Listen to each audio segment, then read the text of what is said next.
coming on the air fresh off the markets closing with a massive sell-off, the biggest one-day losses for the Dow and S&P in 2 years. So should you be in freak-out mode? Probably not. Should the Fed? We're going to get into that in just a second. Then Tropical Storm Debby turning deadly today. A curfew in place now in Florida. Hundreds of thousands of people in the dark.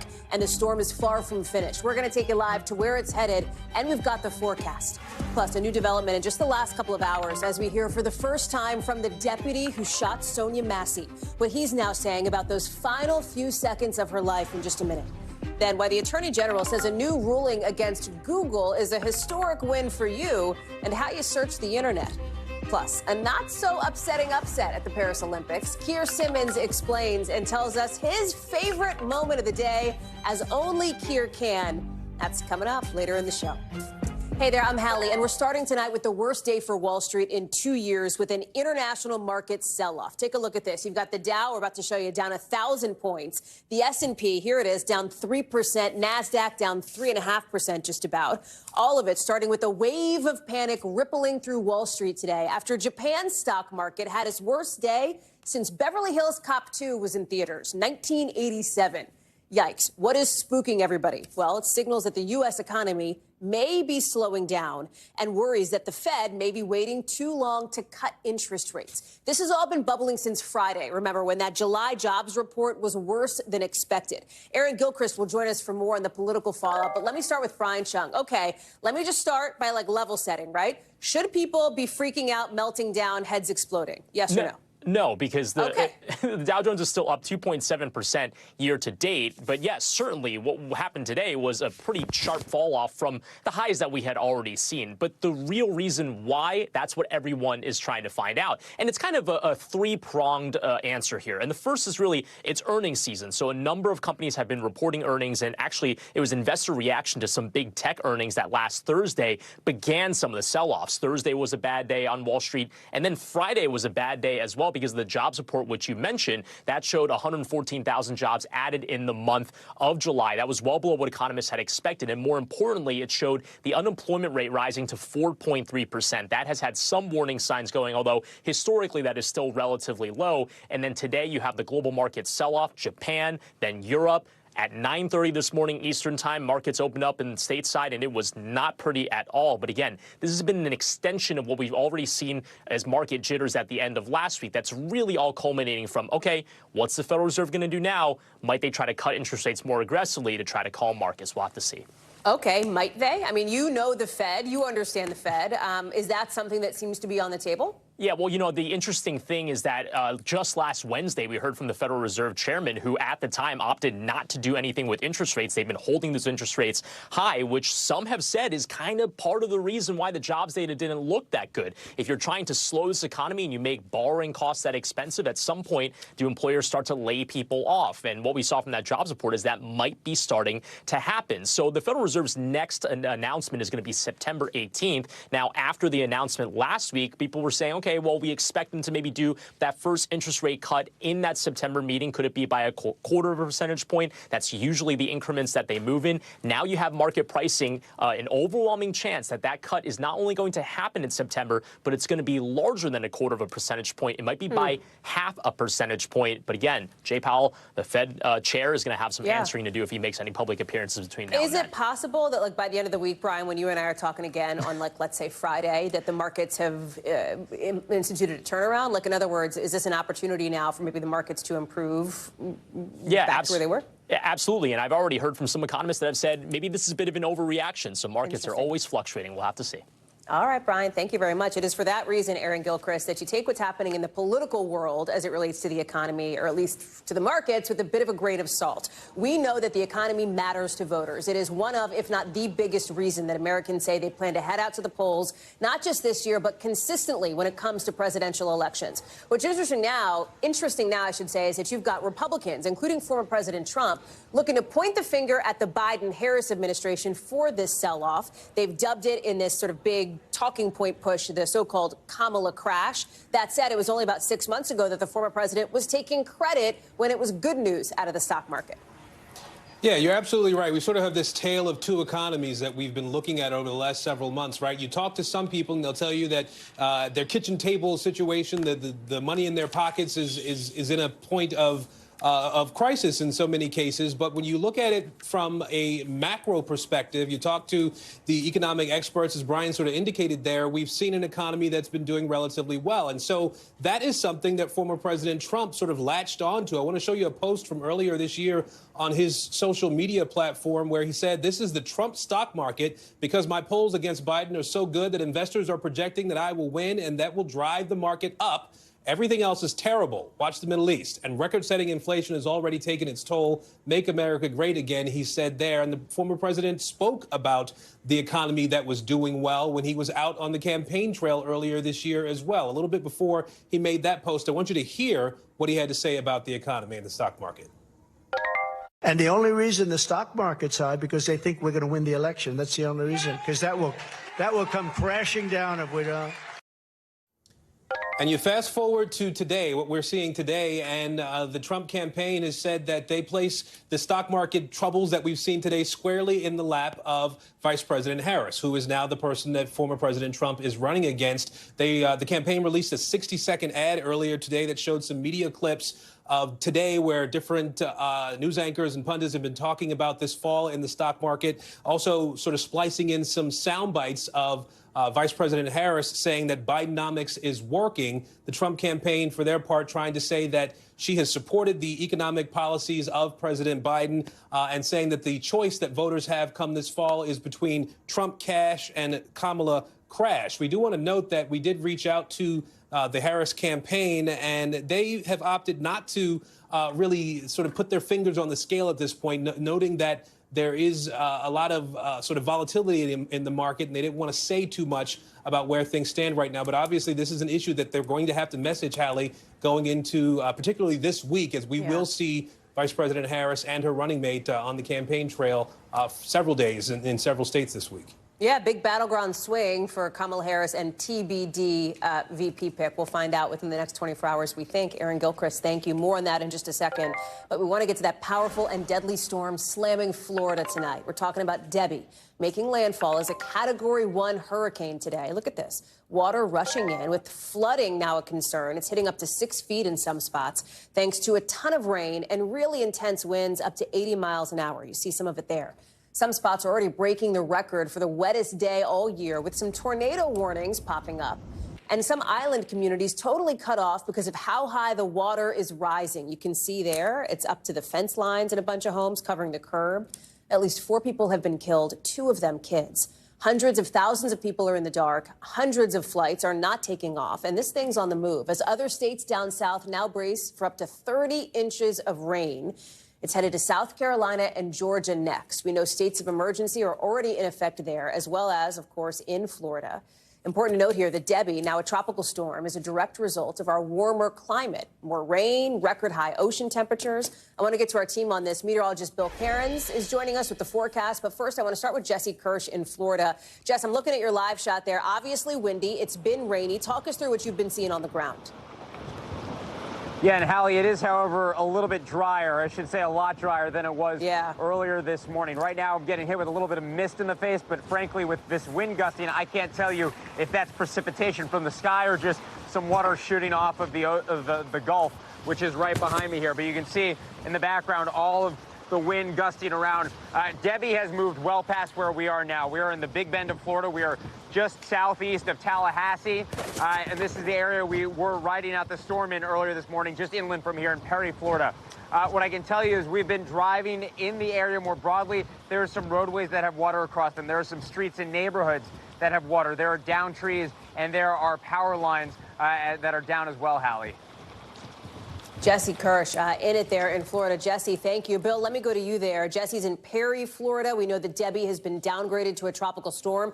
Doesn't mean that the risk is going away. Where is this storm headed next?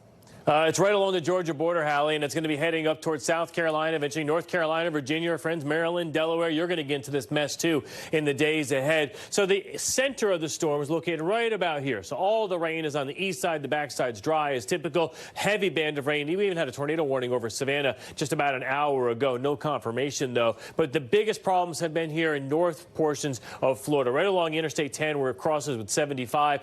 Downtown Live Oak, I've seen pictures of it just recently. Underwater. They are under a flash flood emergency. They've had 10 to 15 inches of rain. Water, the businesses downtown, the water's about 3 feet high on all the businesses. So it's a very sad scene and life-altering for a lot of the people there. So this is the catastrophic stuff, and it has stopped raining in that area, so that's good, but now they still have to wait for the Swanee River to peak, too, and that's not going to crest for 2 days from now. So flash flood watches have been extended now all the way up to Raleigh into the Outer Banks, includes 16 million people. The heaviest and the worst of it looks to be probably somewhere from Savannah to Charleston up here to Wilmington. This area, the coastal plain they call it, is going to be in these heavy rain bands about 48 hours from now. I'm still going to be talking about the same exact areas, and that tornado watch does go till about 1 a.m. in the morning. We haven't had a lot. Doesn't mean we won't get a couple isolated ones. And this is that new forecast path from the Hurricane Center. Just kind of sits here, and this is Wednesday afternoon, just lingering off the coast of South Carolina. And it may start to strengthen a little bit, especially as we go throughout Wednesday night into Thursday morning. Hurricane Center does bring it up to 60-mile-per-hour winds. So if you're paying attention, Myrtle Beach, Wilmington area, you may still get enough wind for some power outages. We'll have to watch that closely. Then just a big rainstorm heading up through North Carolina and into areas of Virginia. When we say rain, this high risk, they don't issue these often for potential for flash flooding. And that's what's happening now. Like when you have a whole city that's flooded, that's what you get on high risk days. And we're going to have 3 of them in a row. Rainfall total still potential here of 10 to 20 inches from outside of Jacksonville through Savannah, Charleston, Myrtle Beach. And eventually, Hallie, it's going to make its way north. Even areas like Washington, D.C. and New York have a chance of 6 to 7 inches. It's kind of a mixed message, though. We have a heavy rain event with thunderstorms, Philly, New York, tomorrow night. And then this is Debbie on top of that. So this is kind of a two-parter in the Northeast.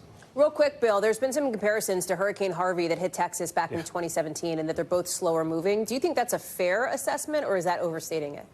I'd like to say that Harvey is like once in a lifetime event. Okay. I mean, that was just, the 45-inch rainfall totals. Huge.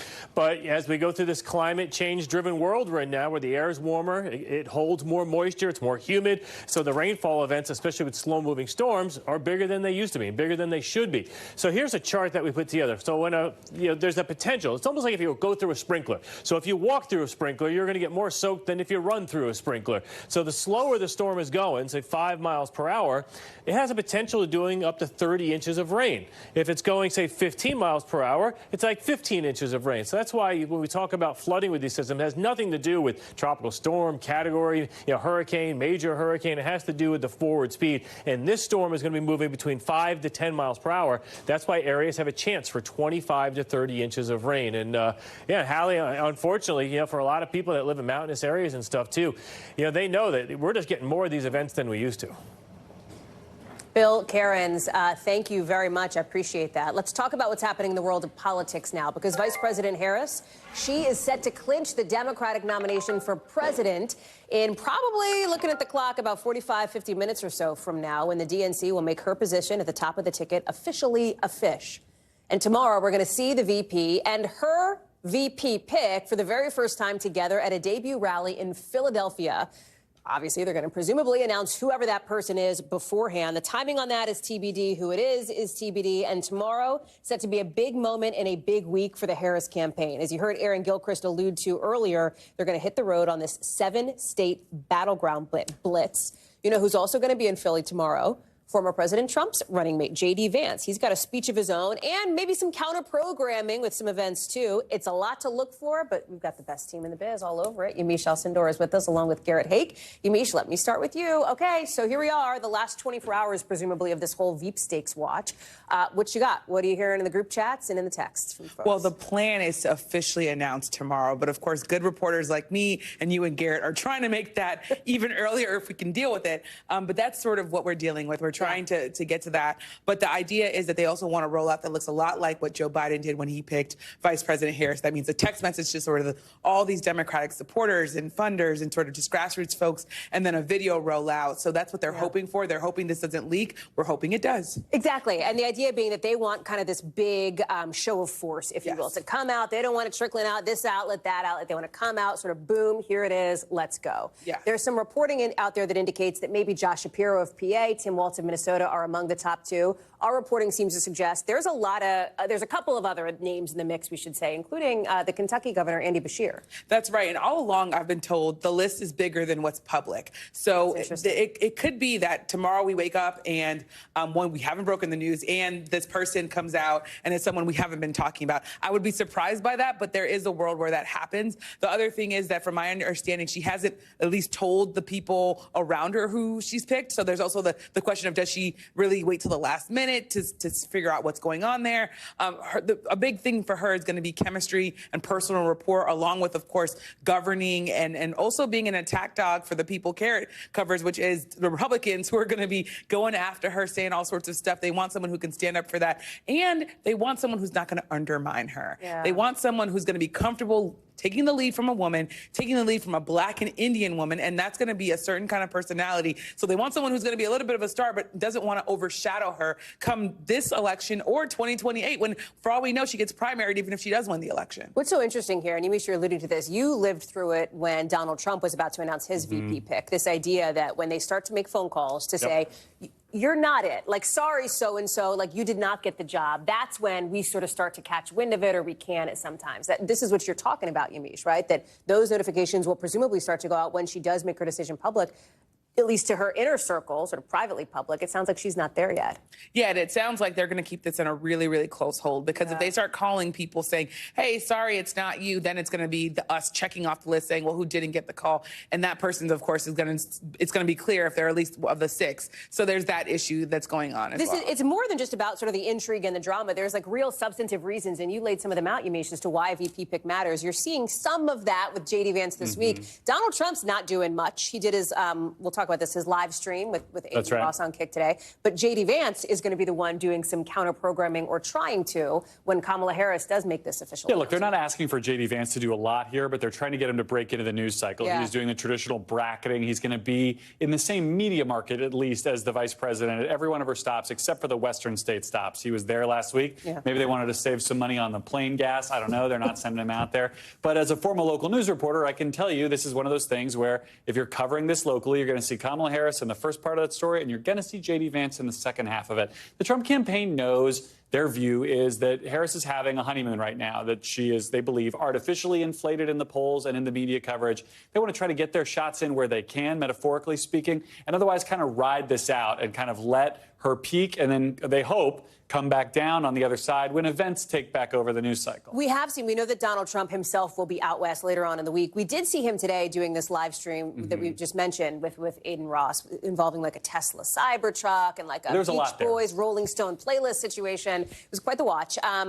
But interestingly, they're making this play, and they have been for sort of this Gen Z, very specific demo, younger, male, but it's a demo that Kamala Harris, a lot of people have been talking about, she's so brat, et cetera. We've talked about that on the show. The Democrats aren't going to let Gen Z go, but the Trump campaign isn't just going to cede it to Democrats either. No, they're not. And in all things in this election, the gender gap here is another big part of this, too. They are not looking to win over Gen Z women, by and large. They understand that as a group that was probably gone to them before, and has especially gone to them now in large chunks here anyway. But having this streamer, basically, I'm aging myself out here. I was not familiar with Kick, but Aiden Ross basically started his career as a Fortnite streamer, then became hugely popular. The Trump campaign thinks there were anywhere between 600,000 and 1 million people watching this stream at any given time today. Basically all of them young men. It's also part of the reason that Trump is so involved with things like UFC. Again, another heavily male-dominated audience. The gender gap here cuts both ways. The vice president doing very well with women, Trump doing very well with men, particularly young white men. Their whole strategy is based on juicing those numbers in all over the country in more Trump-heavy areas. Supercharging that turnout up to 11, but you've got the Harris campaign that's like, hey, we're going to go on TikTok, and we're going to be extremely online and try to get some of those folks to like at least be engaged. Exactly, and that's why also the VP pick is interesting, because from the very beginning I was told they're looking for a white man, they're looking for a middle-aged white man, they're looking for someone who's going to reach out to the sort of suburban white voters that they think Joe Biden could have gotten, and then also their internal polling, as all of the sort of uncertainty of Biden's future was going on, their internal polling was showing that she was doing better with young people than with Biden. So it's very interesting to see sort of how she's going to lean in on that. But this is going to be a meme campaign, right? This is going to be all about GIFs and memes and sort of just like what the internet says. GIFs or GIFs? I'm so old I can't even explain what is going on here. The brat. Pictures. It's going to be all of that, right? Like I am now the old reporter who's trying to figure out what the young people think about. That's where we've gotten at this campaign. Before I let both of you very youthful reporters go, I do need to get to this very interesting substantive thing that happened just within the last maybe hour or so in Arizona regarding the fake electors scheme, and somebody who's very interesting, who might be familiar to our viewers, who is apparently, in the layman's parlance, flipped. She is now cooperating with prosecutors. We're talking about Jenna Ellis, who was very much in that sort of Trump orbit not too long ago. Not too long ago, but very much out of it, remember, because she went with DeSantis in the primary, got sort of thrown out of Trump world. This could be a little bit of revenge on her part here to cooperate with the authorities investigating the fake electors scheme in Arizona. Hallie, I'm skeptical of the political impact of this, just based on what we've seen from these other fake electors cases. This is something that has been at the margins of our political and legal discussions over the last year and a half. I'm not seeing it break through with voters, at least not yet. What about legally, though? Could she have intel on what was going down on some of this stuff? Yeah, but is Trump going to get prosecuted in Arizona before Election Day? Probably not. Garrett Haake, Yamiche, thank you both very much. It's great to see both of you. Thanks. We've got to get to some breaking news, actually. It's coming in now from the Pentagon, because we're just learning from our team that 2 rockets have been fired at an airbase in Iraq, according to 2 defense officials. And we have now learned that several Americans have been hurt. Courtney Kuby is standing by. She's gotten to a camera there at the Pentagon. What else do we know, Court? Yeah, there's not a whole lot more. Now, we first got word of this possible rocket attack about 2 hours ago. It's in, as you mentioned, it's Al-Assad Air Base. It's in Anbar Province, which is west of Baghdad. You can see it there. It's considered Western Iraq, even though it's sort of central, but considered Western Iraq. We know at least 2 rockets were fired at this base, and then we know at least one of them impacted the base. And as you mentioned, we're getting reports that several Americans were injured. We don't have a whole lot of fidelity on the nature of those injuries beyond the fact that there were injuries involved. Now, keep in mind, there are a number of different Iranian-backed militia groups that operate in that area. And despite the fact it doesn't make the news every day, Hallie, they do frequently, on a nearly daily basis, try to fire off projectiles, often rockets and other things, at bases, both at Al-Assad and at other bases in Iraq, housing American troops. The majority of those projectiles are generally knocked down, Hallie, and we'll bring you more as we learn anything more about the severity or nature of these injuries. Because the other piece of this, Court, is that the Middle East, there's so many around the world, are sort of waiting now with breath held for any kind of response to what we have seen now with these attacks that have been blamed on Israel that have happened in the region as a response to obviously what happened on October 7th. Exactly. And so, and one of the questions has been, what could a possible Iranian retaliation or response look like? And many people, experts, believe that it will involve some of these Iranian-backed proxy groups in Iraq and Syria, other groups that are located down in Yemen. We hear about the Houthis, that they may play a part in any retaliation or response. But so far, officials do not believe that this is sort of the beginning of that sort of any kind of retaliation, Hallie. Courtney Kuby, we'll let you get back to work in the phones. Please bring us any updates when you have them. Thank you. We've also got a new update for you on the deadly shooting of a black woman by a white officer in Illinois last month after she called 911 for help. The whole thing captured in that disturbing body cam video. Well, we're now hearing for the first time since the investigation started from that now former deputy who shot and killed Massey, Sean Grayson, saying now that he was afraid for his life after Massey allegedly picked up a pot of boiling water. He said, I'm quoting here, I was in fear, saying that the other deputy and he believed were going to receive great bodily harm or death due to being in fear of our safety and life. He says, I fired my duty weapon. Grayson has been fired. He's been charged with first-degree murder and has pleaded not guilty. NBC's Antonia Hilton is following this one for us. This is all coming out. The reason why we know about this is from this new report that has now been released, right? That's right, Hallie. And these are field reports that give us more insight into his thinking and other deputies' thinking that day on the scene. And he is essentially making the case in his writings here that he was terrified for his life. Most of us have seen this footage of what transpired between the deputies and Massey there at her home, that he shouts a series of very aggressive commands. She at times seems quite confused, even at one point actually apologizing. And what really to him, or that he argues and claims is central to this, is that there's a pot of boiling water that she holds at one point. He believes that she is going to throw this on him and that this puts his life at risk. He writes at one point, Sonya stood up from a crouched position, grabbing the pot, raising it above her head, and throwing the boiling substance at me. I was in imminent fear of getting boiling liquid to my face or chest, which would have caused great bodily harm or death. This is central to what's likely going to be his argument if and when he goes to trial. He is facing first-degree murder and misconduct charges for what transpired on July 6th, although he has pled and maintained his team that he is not guilty. So this is certainly the kind of thing that is both going to be part of his argument, but certainly the other side, too, the prosecution. Already, NBC News and others have been reporting that he actually has a long history working in 6 different departments in 4 years, a number of DUIs and serious misconduct infractions. And so they're going to make the case that some of what he says and argues about his story, his version of events, may not be true. And this, of course, will be central to that, Hallie. Antonia Hilton, thank you very much for that update. Also late today, we've got a federal judge handing Google a big loss, a move that has the potential to change how millions of us go online and search for things. A judge says Google illegally held a monopoly in search and in text advertising, which basically means online searches. The court says Google did that, at least partly, by paying companies like Apple and Samsung billions of dollars to have Google automatically handle searches on those brands' phones. Google, in a statement tonight, says the decision recognizes Google offers, in their view, the best search engine, but concludes that we shouldn't be allowed to make it easily available. Danny Savalos is joining us now. Okay, let me start with implications first and then reasoning after that. Implications first. Is this going to matter by how any of us look up stuff online on Google? Sure. I mean, in the sense that not much will change in the sense that we will pull our phones out and search the way we always have. But in the coming months and years, it may change if Google is maybe broken up, if their practices have to change.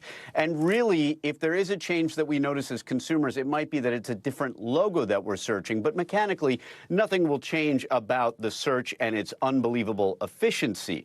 What the judge found, what Judge Mehta found about Google is that they had acted monopolistically. We have a very confusing message that we send through capitalism in America, which is if you work hard, you build up your company, you can dominate the industry. But don't dominate it too much, then you'll be breaking the law. And that's antitrust in a nutshell, in an overly simplistic nutshell. But that's what the judge found, that Google had engaged in monopolistic practices. What the remedy is going to be remains to be seen, but it could result in breaking up some of this market share. So you're getting to the question that I had, which is on the rationale here. If Google is basically saying, wait a second, we have a search engine. We were just trying to allow people to get access to it. It sounds like the ruling came into play when they said, well, no, you're doing it too fast and too much. Do I have that right?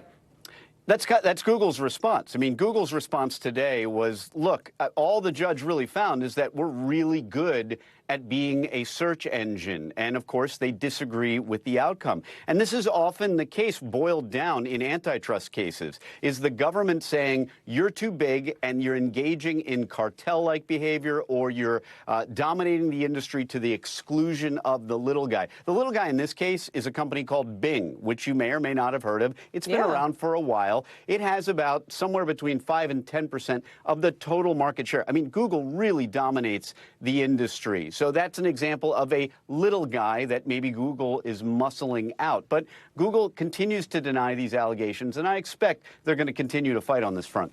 Danny Savalos, thank you very much for that breakdown. We got a lot more coming up, including a live shot from one of the next cities in Debbie's path. We're going to take you up the East Coast a bit. Plus, the designs are in for a new state flag for Maine. The competitive push just ahead.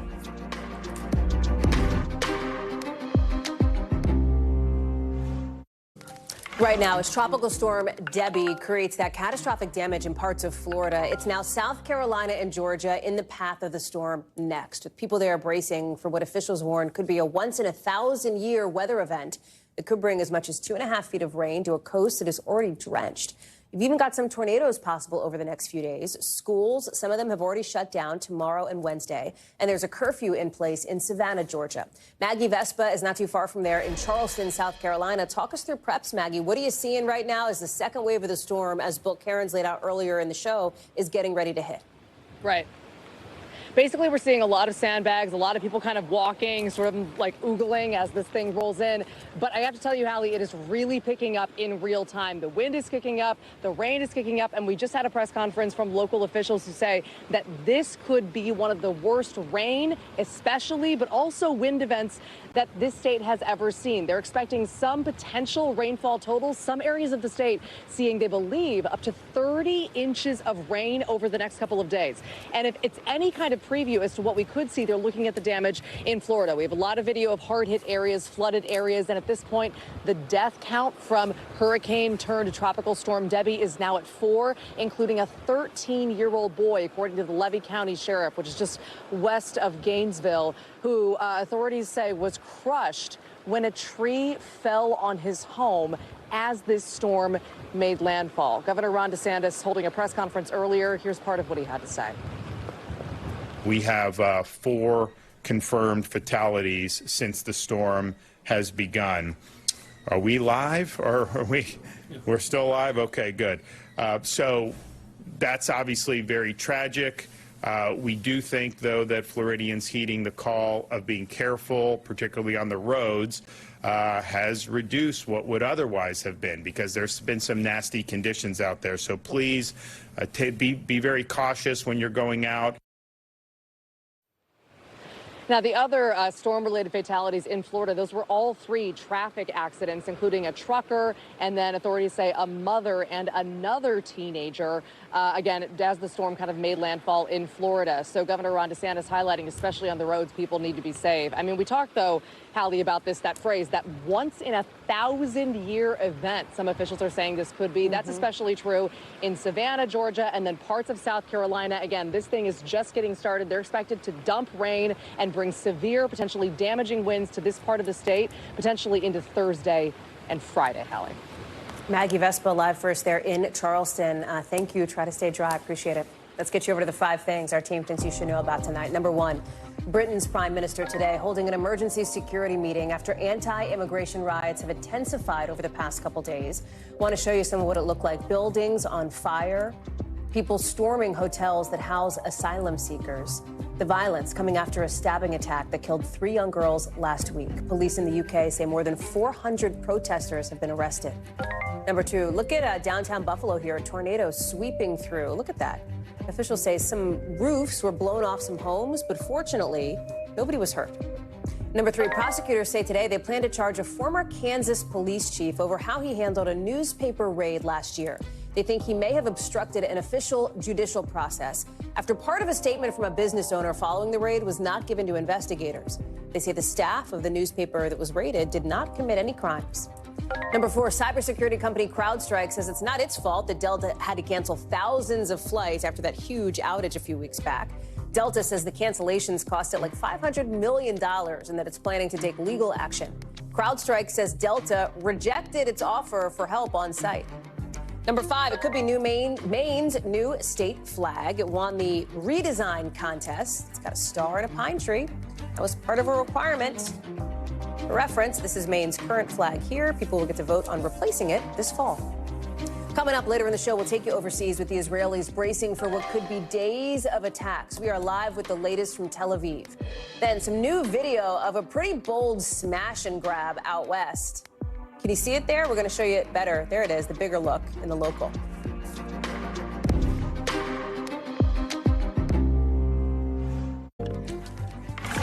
So we just talked about that breaking news, that rocket attack at an airbase in Iraq that hurt several Americans, coming as tensions are escalating in that region. You've got Israel getting ready tonight for what appears to be an imminent retaliatory attack by Iran and Hezbollah after the assassination of senior Hamas and Hezbollah leaders last week. In just the last hour or so, we've had Secretary of State Blinken talking about what's happening in the area, calling this a critical moment in time. Here's what he just said. All parties must refrain from escalation. All parties must take steps to ease tensions. Escalation is not in anyone's interests. I want to bring in Ellison Barber, who's made her way to Tel Aviv. She's joining us now. So, Ellison, give us a sense of the dynamics tonight in Israel. Yeah, I mean, look, Hallie, we're in this point where in so many ways things feel normal here. Life is going on as one would expect in your average big city. People have been out by the beach, on the boardwalk, rollerblading, but there's this constant tenseness that everybody knows they are waiting for a massive strike from Iran. The only question is exactly when will it be, how big, and possibly how many waves will come. An Israeli official who was speaking to our colleague Raf Sanchez, he said that they are starting to think that this could be a series of strikes. Waves is how they're describing it. And they also think that it'll come from a couple different angles, that the more long-range weapons will come from the east, from Iran, but Hezbollah in the north will attack that border as well with other missiles, rockets, and possibly even drones. Remember, back in April, we saw Iran carry out what they considered to be a retaliatory strike on Israel because Iranian military leaders were killed on a base in Damascus, Syria. In that instance, they fired over 300 missiles and drones, but it was all at once. This time, it looks like it's going to possibly be, based on what Israeli officials are saying, could be multiple days. People are preparing for it. They've been told to make sure their shelters are cleared out. They have water, they have food, batteries, and possibly to be ready to stay in those shelters for hours or even days if it comes to that. Hallie? You've also got, I think, some very visible fallout when you're looking at the nations, nearly a dozen of them today, that are saying, hey, leave Lebanon if you're there. You've got Delta saying it's going to pause flights between New York and Tel Aviv. We saw that happen with a number of airlines right after the October 7th Hamas attack on Israel. Right. I mean, it just keeps happening, too. Even today, just a couple of hours ago, Delta sent out alerts saying they are suspending all of their New York to Tel Aviv flights through August 31st. Prior to that, we heard KLM say they were going to stop flights into Tel Aviv until mid-October. You mentioned all of the flights that have been stopped in Beirut. It's just again and again where airlines and outside people are looking at this and saying, hey, we don't know what's going to happen, but it seems like it won't be nothing. People believe what the supreme leader of Iran has said when he says, we will exact revenge. We feel it is our duty to extract revenge because Ismail Haniyeh was killed in our territory. There have been preps reportedly in Cyprus, areas where if there needs to be some sort of mass evacuation of foreign citizens from Israel or even Lebanon, that they would be able to accommodate that. The CENTCOM commander in the region today holding these talks. Everyone is sort of on edge, just waiting to see when this will happen. But again, also doing normal things in between it. Hallie? Ellison Barber live for us in Tel Aviv tonight. Ellison, thank you. In Bangladesh, chaos tonight after a popular uprising ousted the woman who's led that country for 20 of the last 30 years. Look at this. You've got the military now calling for an interim government to take over after the prime minister resigned and then fled Bangladesh, forced out by a student-led protest movement that turned deadly. David Noriega has more on what comes next in our breakdown. Tonight, celebration on the streets of Dhaka, the capital of Bangladesh. Weeks of deadly protests ousting the country's prime minister from a decade and a half of rule. Everyone is happy, everyone is cheerful, everyone is celebrating. Thousands of protesters storming and looting the prime minister's residence. Footage from inside showing demonstrators standing on desks, pulling art off the walls, bringing cushy furniture into the streets, climbing onto the roof, even looking through personal photo albums. 76-year-old Sheikh Hasina fleeing the mob and her country by helicopter and thrusting the 8th most populous nation in the world into uncertainty. It all comes after at least 95 people died in violent clashes in the capital Sunday. Vehicles burning in the streets. And a statue of Hasina's father, the father of Bangladeshi independence, defaced. It's the culmination of a protest movement that began in opposition to a hugely unpopular jobs quota system. It would have reserved 30% of highly coveted government positions for the families of people who fought in the 1971 Bangladesh War of Independence against Pakistan. Anger boiling over in a nation struggling with corruption claims, poverty, and up to 33% youth unemployment. Student-led protests turning violent after the government responded with deadly force.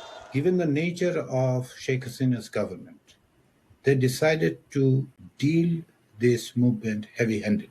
Nearly 200 people losing their lives before Sunday. That is how it started to spread like wildfire. Hasina's regime becoming autocratic, critics say, accused of rigging votes, attacking freedom of the press, and even forcibly disappearing hundreds of dissidents. Allegations the government has long denied. Today, the chief general of Bangladesh's army announcing an interim government and urging the demonstrations to end, saying, "I request to you all to support the army and stop the violence, murders, hooliganism, and the protest." But for the thousands on the ground, the current protest movement is just the beginning. This is not just the end of the tyrant Sheikh Hasina. With this, we put an end to the mafia state that she has created. We don't want a military government. We need a civilians government, and we're going to ensure it. David Noriega, NBC News. NBC News covers hundreds of stories every day, and because it can be tough to read or watch or listen to them all, our bureau teams have done it for you. This is what they tell us is going down in their regions in a segment we call The Local. Out of our Western Bureau, take a look at this smash and grab caught on camera out in San Francisco. So if you look at the bottom of your screen, we're going to show it for you bigger. You see these people, 4 of them, using hammers to break into a glass case at Kay Jewelers. The store is now closed, of course, and police are still looking for whoever did it. Out of our Midwest Bureau, a baby chick was born in Iowa. That's not usually news, but here's what is. She's got 4 legs. Normally, they only have 2. The owner says there's about 1 in 10 million chance of this happening, and when it does, the chicks don't usually survive. But look at this one, happy, healthy, kicking it. Good for that little chick. Also, we get a little everything on this show, folks, because now we're going to talk about cannabis. Okay, because cannabis sales start tomorrow officially in Ohio, I should say, recreational cannabis. About 100 places can start selling them immediately. There's some staffing and inventory issues, so it's not clear if all 100 will start right off the gate. Still ahead, a 10-year-old New York cold case involving a dead bear may be solved. The presidential candidate who's confessing tonight.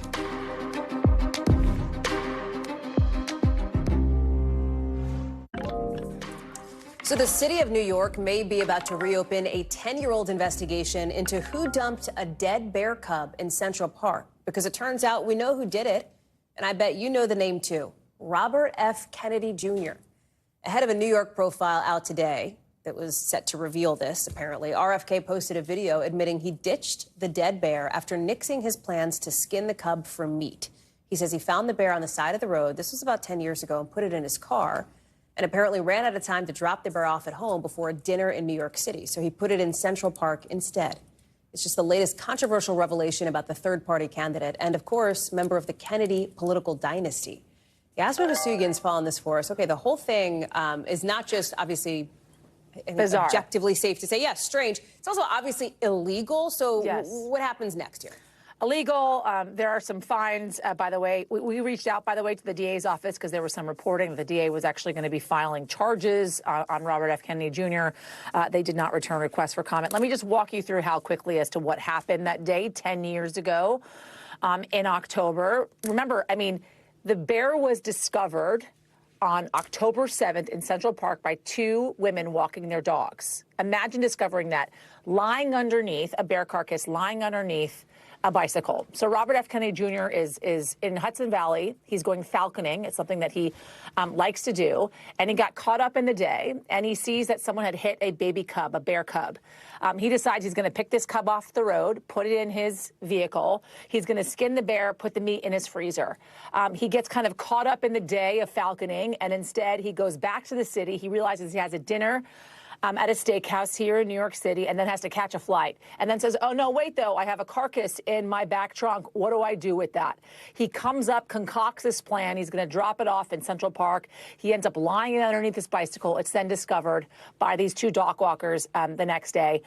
Was completely not known as to who put that bear cub and how it ended up there by any investigators. Yasmin. The story was known, but no one knew who put it there, right? Because investigators had found that it had been hit by a car and it did not happen in Central Park.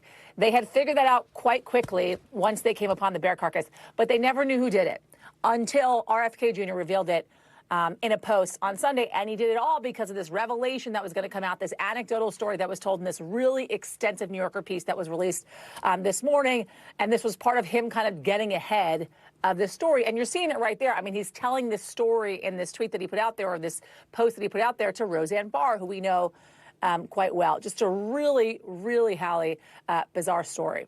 And there's pushback now, right, from not just Roseanne Barr, but from others saying, well, you know, the media is taking this too far, et cetera. Pushback from RFK Jr. himself as well. And by the way, though, NYC Sanitation Department is kind of poking fun at the whole thing, giving instructions as to how to dispose of a carcass. You can see there Paddington, Fozzie, Gummy. Is that a real tweet? Is that actually from the Sanitation Department? It's actually from the NYC Sanitation Department. People running with it. Is RFK Jr. viable right now? Like, talk us through I'm saying politically here. He's on the ballot in only 14 states. None of them are the critical battlegrounds he'd need to be on for. Talk us through that dynamic here, with maybe the exception of Michigan, I guess. Where do things stand? You and I are old enough to know that certainly third-party candidates have made a bit of a dent in previous elections, right? And RFK Jr., I think, was certainly making a run for it, especially before Biden decided to step aside. Right now, especially according to this New Yorker article and some of the polling that we've been looking at, he's around 5%.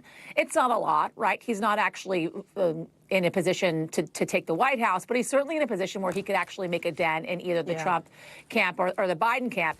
He's on the poll in 14, I should say, states or so, and then 4 states, Arizona, Nevada, Georgia, Wisconsin.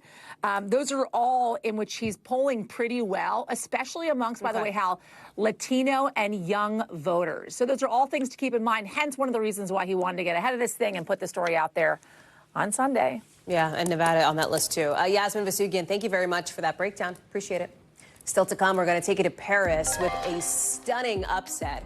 We'll tell you why the silver and bronze medalists were not too upset about it. Coming up with Keir Simmons in just a sec.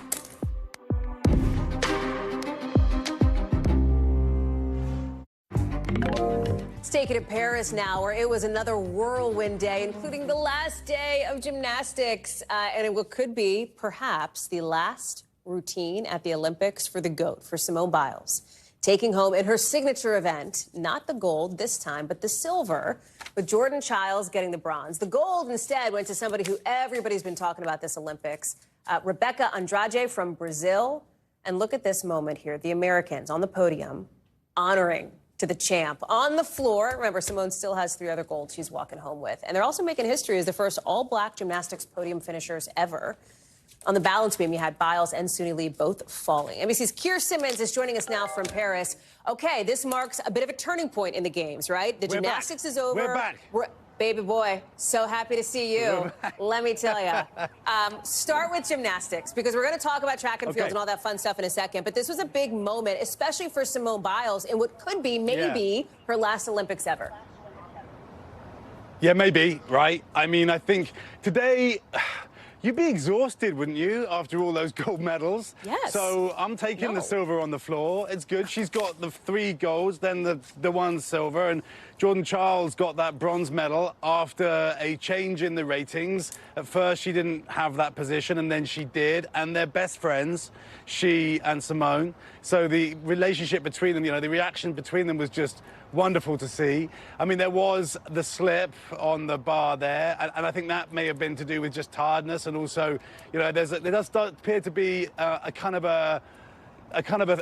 thing that happens psychologically when one gymnast falls and another one. It's a bit like dominoes, so there's all that potentially going on. I don't know. I think we'll find out. But, you know, will she be back? I don't know. I mean, I don't know. I'm not Hoda Kotb, so I don't know her. I don't talk to her every day. So but she did get married, and so I suppose for some folks that means maybe she's going to want to have kids, and maybe that. But, you know, she's Simone Biles. As Suni Lee said, you know, she can do anything. Maybe she'll have the kid and come back to LA. Yeah.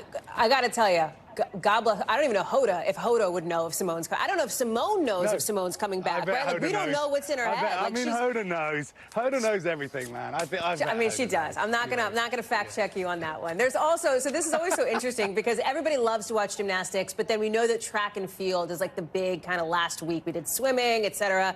Everybody's looking at the runners. And there have been some really interesting moments on that too, right? Yeah, right. I mean, Noah Lyles, right? I mean, my goodness. Amazing, yeah. He's amazing. I mean, he just kind of comes out with all this energy, and then the 100 meters, and then we don't know whether or not he's won, and it's a photo finish, and he's standing there, and he doesn't think he has won. And then he has one, and he shouts into camera, I told you, I told you. And it's like, yeah, but you didn't think that you did. So, yeah, okay, but I love it because, there's something, isn't there, about those sprinters. They are showmen. They are performers, not just on the track, but before and after, So Usain Bolt, you remember, the bolt, the lightning bolt. Yeah, of course. So stand by. But apparently the middle he wants distance. His own range. What? I'm sorry, what?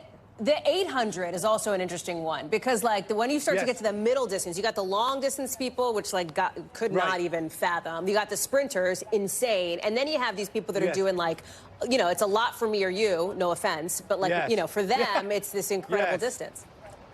Yeah, I haven't lived a good enough life to be able to run, I don't know, 2 meters, really. So I look like, when they collapse on the floor, like, trying to suck in the air and, like, That's you after every last shot. You're showing them all now. They're gods. They're gods. And I look like that after I've walked up the stairs to come to this live shot. What's your favorite moment? Kerry, I got to ask you. It's been a couple days. You've had a weekend. I've had a weekend. Best moment of the day, or like the weekend, we'll say, since we haven't talked in a couple days. Number one favorite moment. I'm just going to... Yeah, I'm going to be, and to be fair, you warned me that you were going to ask me these things. So I'm going to tell you a little personal story, because I love the tennis, and I managed to get myself a seat at the final yesterday between Djokovic and Alcaraz. Wow. And I sat there, I'm telling you, I sat there every hour of that match thinking, honestly, I can't believe that I'm sitting here watching this. And neither guy broke serve in any game. Both sets were ended with a tie break, and then Djokovic takes it, and I was proud. And then to watch him hug his daughter like that, it's like every dad sees that and just goes, oh man, it just gives you chills, goosebumps. Did you shed a tear? Did Keir Simmons have a little bit of tears, a little emotion? I don't cry much, honestly. It's been a while. It's been a long time, but it was there was some sort of emotion. I'm English, I mean, we don't do emotion. But you are proud to be an American. We have that on tape from last week for the record. Thank you. Okay. Keir, we love it. Tomorrow night, we'll talk again. Prep your favorite moment. Thank you, Keir. Appreciate you. That does it for us for this hour. More Keir and more coverage picking up right now.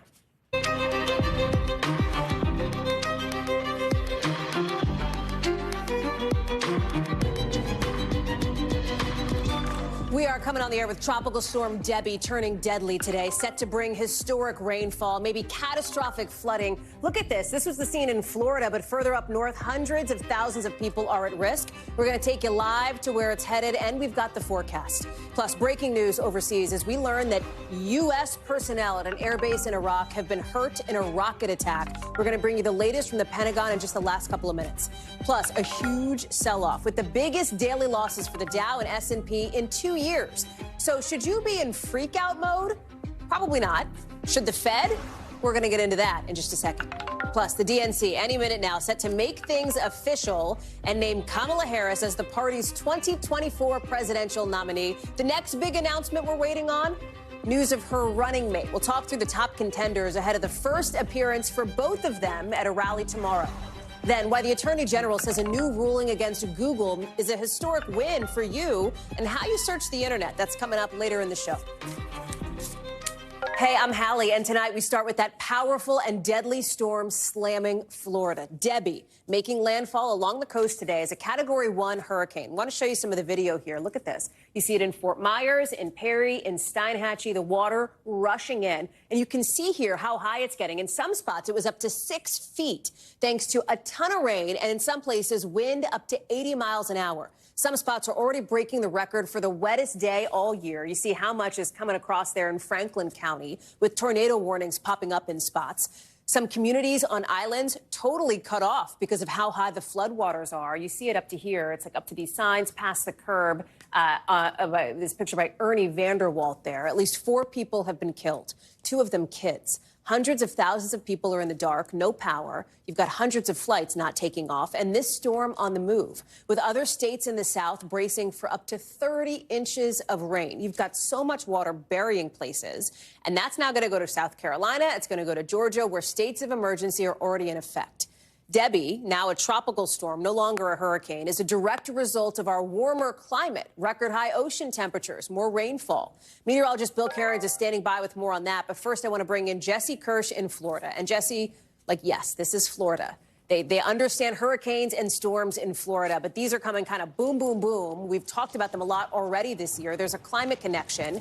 And I know that you're seeing some damage where you are, right? Yeah, and Hallie, by the way, we're looking at the second hurricane making U.S. landfall this year, weeks earlier than we typically see in a season. And so that is a sign of what we're expecting to continue to be a pretty active hurricane season. I've got these goggles on as much as anything just because we're on a beachfront and I don't want to get sand in my eyes. You can see what happened here in Keaton Beach, Florida. Everything that's been blowing around. You can see the trees still blowing around behind me here.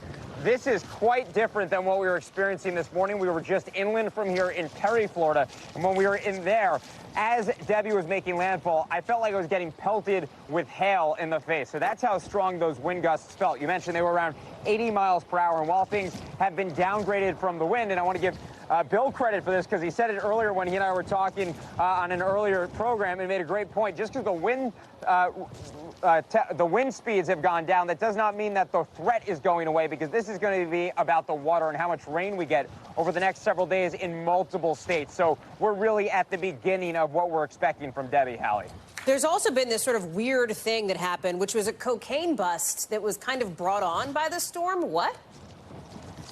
Yeah, so according to our station, NBC Miami, U.S. Border Patrol says that a bunch of bags of cocaine got blown around because of this, as the storm was unfolding. More than $1 million worth of cocaine, and someone found it, and that has now been seized by the government, according to our local station's reporting. So strange things happening in this storm. And I can tell you also, Hallie, where we are now, Keaton Beach, this was an area that was hard hit in Hurricane Idalia last year. That was a Category 3 storm.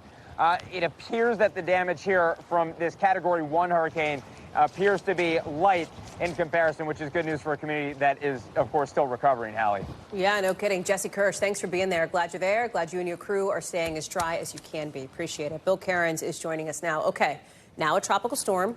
Yep. What's up with the track? Because it doesn't mean the danger is over just because Debby's no longer a hurricane. And I think Debby wants to make a second landfall, and that's probably not going to be until maybe Wednesday night, come Thursday morning, or maybe even Thursday afternoon. So the storm itself is just moving right along the Georgia-Florida border. So the storm is supposed to go up in Georgia and then tomorrow come out to sea, and then it's over the warmer water. So it would only have maybe, 48 hours, 36 hours over the warmer. But, I can look at this. You can look at this. If I follow my finger, it's pretty much heading due east right now. It wants to get back over the water and towards Jacksonville. And if it goes over the water earlier, we'll likely have a stronger storm for that second landfall. So I'll explain that in a second. First thing, the emergency going on now. This is a flash flood emergency. It's in areas near Lake City towards Live Oak. This area had got the brunt of the heavy rain all day long, like 2-3 inches an hour. Some areas, 10 to 15 inches of rain. Live Oak's got water through the downtown into businesses. Really sad scene setting up there. And for the first time now, we got flash flood warnings in Georgia. We've had bands of heavy rain from Savannah almost down to Brunswick, and that continues. 16 million people now, by the way, under flood watches. And there's even a tornado warning currently for the Savannah area, too. So there you go. A flash flood warning and a tornado warning, Hallie. Bill Cairns watching all of it, keeping you busy this week. I'm sure we'll talk again tomorrow, Bill. Thank you.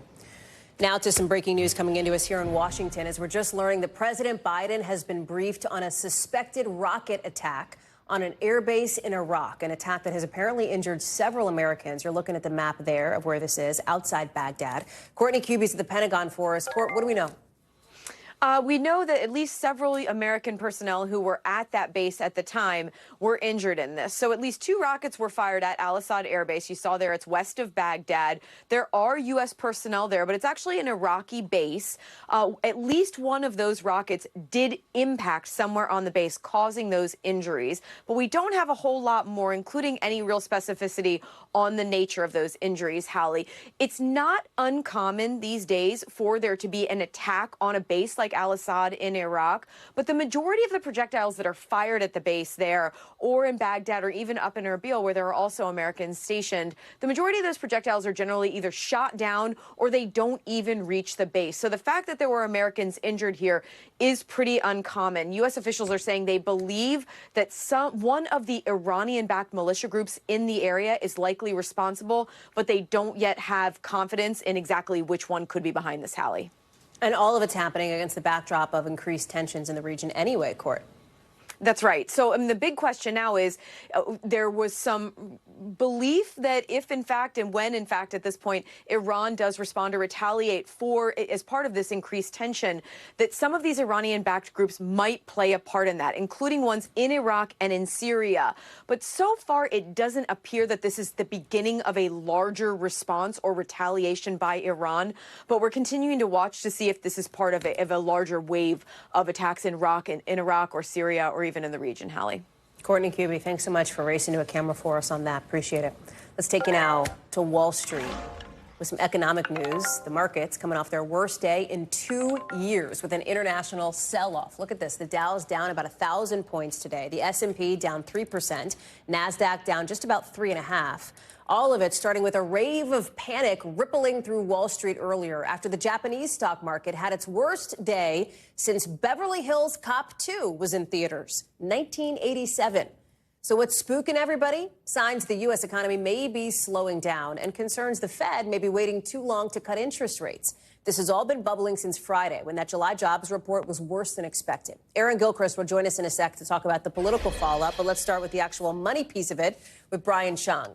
No freak out moment for normal people, right? For Jay Powell, though, definitely a bit of a wake-up call. Is that a fair assessment? Yeah, although if anyone was opening up their 401k, you probably got some shock today. Now, look, when it comes to the stock market, yes, indeed, it was a pretty ugly day with the Dow Jones losing 1,000 points. It's about 2.6% in percentage points. But look, at the end of the day, this is still coming off of already historical highs. You look at the S&P 500. Yes, that was down 3% in trading today, but we hit market highs very recently. Over the year, the S&P 500 is still up 8.7%. So where this is really more impactful on the bottom line is going to be with interest rates, because now you do wonder, all right, well, here's the stock market that basically sold off after that disappointing jobs report last week that showed the unemployment rate rising to 4.3%. Does that spur the Federal Reserve into a more aggressive interest rate cut than people had been anticipating? They usually cut interest rates by 1/4 percentage point.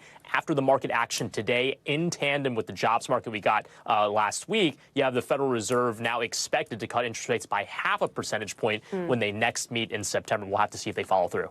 What are the? I mean, I know I don't want to make you handicap anything. If you had a crystal ball, I get it. You wouldn't be here because you'd win Powerball. But like, based on your reporting and your expertise here with the Fed, does that seem, more than likely, less than likely? If you could say. Well, I mean, here's the challenge, right? Is September 18th. A lot of things can happen between now and then. And when I talk about a lot of those things, I'm thinking about two specific reports. One is the inflation report, also called the CPI, which is going to come out next Wednesday. And then the other one is going to be another jobs report that comes out the first week of September. So those are going to be the two North Stars, if you will, that the Federal Reserve will be looking at. If both of those numbers come in weak, let's say, for example, you have inflation that gets, looks a little better and a jobs report that looks even worse than the last one did, then you might have even more strong pricing chances that the Federal Reserve will cut that aggressively, Hallie. This has also been an interesting reminder as I was sitting on my couch last night looking at my phone going, what's happening in Japan, of how interconnected the world's markets really are. Yep, all of it's so interconnected, and traders who are trying to uncover a trade, there's something called a carry trade that basically blew up. I won't get into the mechanics, but these are traders dealing in Japanese yen, and then also U.S. stocks. They are related. Brian Chung, thank you, friend. Appreciate that. Putting it in plain English for us, as always.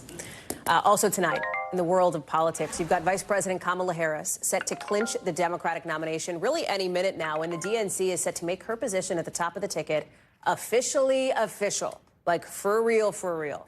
Tomorrow, we're going to see the VP and her VP pick appear together for the first time at a rally in Philadelphia. They're going to formally announce the ticket sometime beforehand, according to a couple of sources familiar, but exact timing is TBD. And the person, the human being, still TBD as well. Could it be the guy on your left, Josh Shapiro of Pennsylvania? Maybe. Could it be the guy on your right, Tim Walz of Minnesota? Maybe. Could it be somebody else like Andy Beshear of Kentucky? Maybe.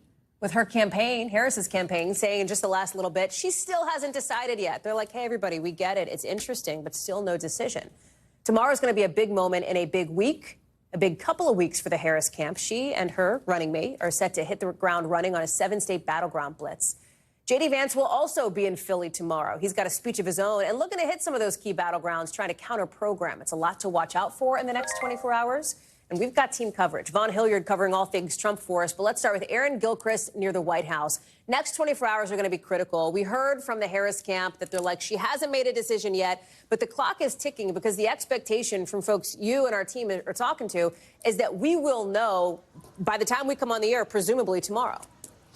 Yeah, you're absolutely right. We expect that decision to be coming down at some point tomorrow, likely earlier in the day rather than later, because we know there's also this event that Vice President Harris and her running mate will hold in Philadelphia to announce this new team that the Democrats are going to be putting forward for the election in November. You're looking at some of the people who met with Vice President Harris just yesterday here in Washington. They went to her house at the Naval Observatory here to talk with her. We know that from sources that the vice president has said it's very important that whoever she chooses be a person who demonstrates competence, who shares some of her core values, and someone that she has good chemistry with. So her being able to sit down and talk to these men is something that was really important for her. I think it's worth noting, as you did, Hallie, that there have been some reports that the process is complete, that the vice president has chosen a running mate.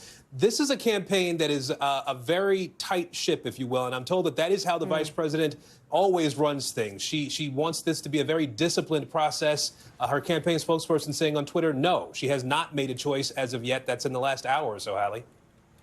There's also a list of very specific things that she's been looking for, right? I mean, somebody who is going to complement but not overshadow her, for example, somebody who can be that sort of more traditional bulldog role as a VP and be kind of on attack. Yeah, you're absolutely right. Those are some of the qualities that sources are telling us were really important for Vice President Harris, or are really important for her as she goes through this process, trying to figure out who it is that she's going to tap to be her number two. A source familiar saying that she wants somebody who can really reach out and appeal to that small group of voters who may still be undecided about whom they want to vote, for whom they want to vote in November. She also wants someone who might appeal to an audience that President Biden, for example, may have been more appealing to than she is, perhaps to older voters, older white male voters in particular. And so these are all qualities that the vice president is trying to consider moving forward. When she hits the ground this week with this running mate and hits these states, with the exception of Georgia now, because of the storms moving through there, she's going to want somebody that she can put up as a person who will be a partner in governing, who can help her to win the election, obviously, but also help her to govern should she win in November, Hallie. And obviously the economy, we just talked about it with Brian Chung, a huge issue in this campaign, in this race, and again today, a lot of focus there. Yeah, you're absolutely right. The Trump campaign has been really trying to hit the Biden administration and Vice President Harris in particular over the movement that we saw with the stock market today. Former President Trump had claimed responsibility for a booming economy earlier in the year, but today he talked about the Kamala crash, is the term he used, saying that Trump cash is the alternative, and that's what he wants voters to be thinking about as they head to the polls in November, Hallie. Aaron Gilchrist, live for us outside the White House. Thank you. Let's take you to Vaughn Hilliard now, who's been covering the Trump campaign. Vaughn, it's good to see you again, friend. Let's talk about this counter-programming push here, coming from J.D. Vance, looking to, quote-unquote, bracket. In other words, show up in some of the same spots or near the same spots that Kamala Harris and her yet-to-be-announced running mate are going to visit this week. That's right. And look, at J.D. Vance is making these stops in Michigan, Wisconsin, and Pennsylvania. Well, Donald Trump, notably, is at his Mar-a-Lago club. He does not have another campaign rally until this next Friday night in Bozeman, Montana, where there is a major Senate race there where the Republicans are hoping to pick up. But, of course, there's little reason to believe that Donald Trump is not going to win the state of Montana. It's not one of those 7 battleground states that the Kamala Harris and her soon-to-be running mate were scheduled field to go into at the beginning of this week here. But J.D. Vance, this is part of the role that he's going to play on this ticket. And when we're talking about vice presidential running mates, not only are there political ramifications that J.D. Vance could have in at least providing some counter-programming, especially when you're tuning into local news there that are undoubtedly going to be airing parts of the Kamala Harris VP running mate rallies, but also it really is a moment here for Donald Trump and for J.D. Vance to reconfigure and reposition themselves, knowing that they are now facing a different top of the ticket than they initially intended. Just earlier today, Donald Trump sat down with a YouTube streamer at Mar-a-Lago in which he said that he had been planning this whole time to face Joe Biden. Now they have to figure out how they are going to frame Kamala Harris and how they're going to run against her ahead of the Democratic convention here just 2 weeks from now. Talk through something else that has happened over the course of the afternoon here as it relates to something going on in Arizona and that so-called fake elector scheme. Because interestingly, somebody who is fairly high profile former President Trump, that's Jenna Ellis, is now saying, we've learned from court documents, she's going to flip, essentially. She's not saying that publicly, but apparently she will be cooperating with prosecutors. What does this mean? Right. All of this is looming over the Trump campaign here. Jenna Ellis was a key Donald Trump lawyer and ally in the aftermath of the 2020 election and working directly with Rudy Giuliani in efforts to try to overturn election results with lawsuits in some of these key states. Notable that last year, Jenna Ellis, who is also charged along with Donald Trump in Georgia, she agreed to plead guilty in order to have the charges dropped against her in the state of Georgia. And now in Arizona, just this spring, the attorney general there, she filed the lawsuit, or charges, I should say, against Jenna Ellis and 17 other co-defendants as part of the fake elector scheme. And Jenna Ellis is the first among those 18 to flip. The Attorney General Chris Mays announcing that the charges would be dropped against Ellis and that she began cooperating with the Attorney General's prosecutors, the investigators, back in June, noting that this was significant for the criminal trial that will await those other 17 defendants in the months ahead, Hallie. Vaughn Hilliard, thank you very much for all of that. More to come this week for sure. Let's take you overseas now, where the British Prime Minister today is holding an emergency meeting after anti-immigration riots intensified this weekend.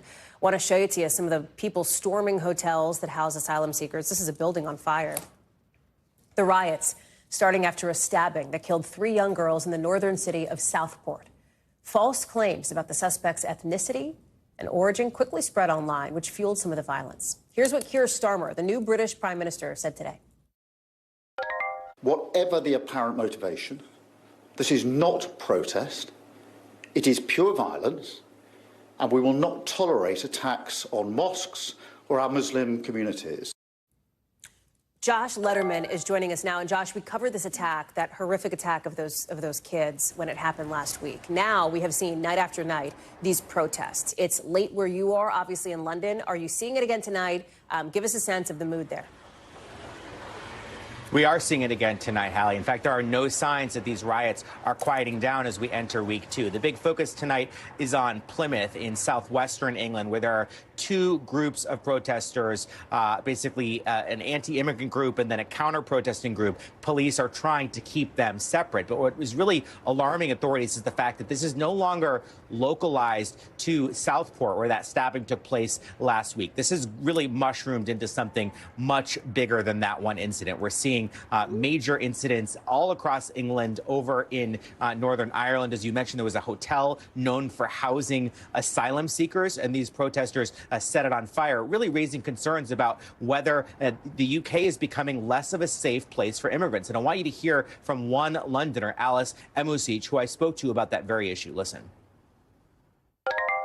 I feel like we could, like every country in Europe could improve with immigration and like how we deal with it and how we actually help them when they come here. But I still feel like it's not dangerous for them, you know what I mean? I feel like we could help them more, but it's not violent in a way. A lot of this has been fueled by misinformation on social media. The Home Secretary saying she's going to go after some of these social media companies that are not deplatforming, essentially, these conspiracy theories online. And today, Keir Starmer, the Prime Minister, said he is enacting a standing army of specialized police officers to try to bring these riots under control. Josh Letterman live for us there in London. Josh, thank you for staying on top of it. We're going to keep checking back with you for updates. We've also got a breaking update to the deadly shooting of a black woman by a white officer in Illinois last month after she called 911 for help. The whole thing captured in that disturbing body cam video. We are now hearing for the first time since the investigation began from the former deputy who shot and killed Sonya Massey. Sean Grayson, you see him there, saying he was afraid for his life after Massey allegedly picked up a pot of boiling water. You see his quote. He said, "I was in fear that the other deputy and he were going to receive great bodily harm or death." He goes on to say, "Due to being in fear of our safety and life, I fired my duty weapon." Grayson has been terminated from his job and charged with first-degree murder. He's pleaded not guilty. I want to bring in NBC's Antonia Hilton. This is all coming out. The reason why we know about this is from this new report that has now been released, right? That's right, Hallie. And these are field reports that give us more insight into his thinking and other deputies' thinking that day on the scene. And he is essentially making the case in his writings here that he was terrified for his life.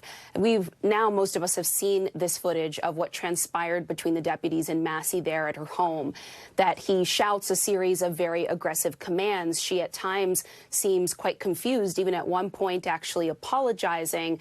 And what really to him, or that he argues and claims is central to this, is that there's a pot of boiling water that she holds at one point, and he believes that she is going to throw this on him and that this puts his life at risk. He writes at one point, "Sonya stood up from a crouched position, grabbing the pot, raising it above her head, and throwing the boiling substance at me. I was in imminent fear of getting boiling liquid to my face or chest, which would have caused great bodily harm or death." This is central to what's likely going to be his argument if and when he goes to trial. He is facing first-degree murder and misconduct charges for what transpired on July 6th, although he has pled and maintained his team that he is not guilty. So this is certainly the kind of thing that is both going to be part of his argument, but certainly the other side, too, the prosecution. Already, NBC News and others have been reporting that he actually has a long history working in 6 different departments in 4 years, a number of DUIs and serious misconduct infractions. And so they're going to make the case that some of what he says and argues about his story, his version of events, may not be true. And this, of course, will be central to that, Hallie. Antonia Hilton, thank you very much for that update. In just the last couple of hours, a federal judge handing Google a big loss with the potential to change how millions of Americans get information online, how you search for stuff on the internet. With a judge saying that Google illegally held a monopoly in search and text advertising, which basically means online searches. The court says Google did that, at least partly, by paying companies like Apple and Samsung billions of dollars to have Google automatically handle searches on those brands' smartphones. Google, in a statement tonight, says the decision recognizes Google offers the best search engine, but concludes, they say, that we shouldn't be allowed to make it easily available. Danny Savalos is joining us now. Okay, let me start with implications first and then reasoning after that. Implications first. Is this going to matter by how any of us look up stuff online on Google? Sure. I mean, in the sense that not much will change in the sense that we will pull our phones out and search the way we always have. But in the coming months and years, it may change if Google is maybe broken up, if their practices have to change. And really, if there is a change that we notice as consumers, it might be that it's a different logo that we're searching. But mechanically, nothing will change about the search and its unbelievable efficiency.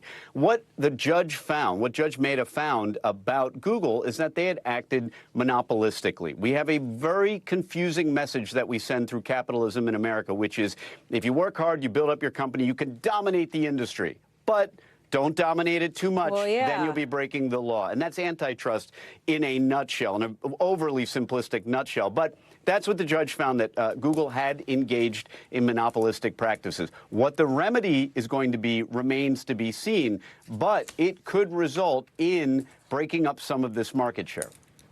So you're getting to the question that I had, which is on the rationale here. If Google is basically saying, wait a second, we have a search engine. We were just trying to allow people to get access to it. It sounds like the ruling came into play when they said, well, no, you're doing it too fast and too much. Do I have that right?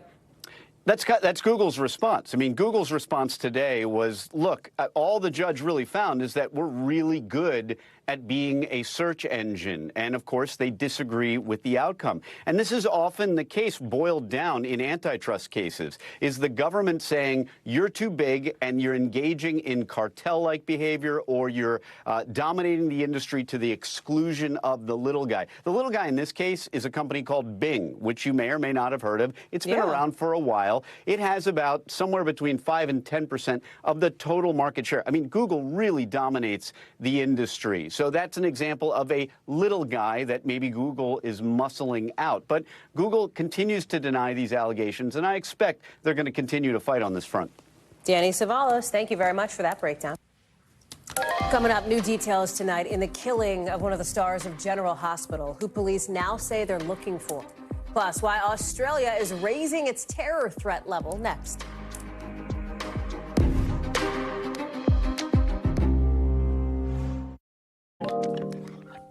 Right now, new flash flood warnings coming in for parts of Georgia in the path of Tropical Storm Debby that's already created some bad damage down south in Florida.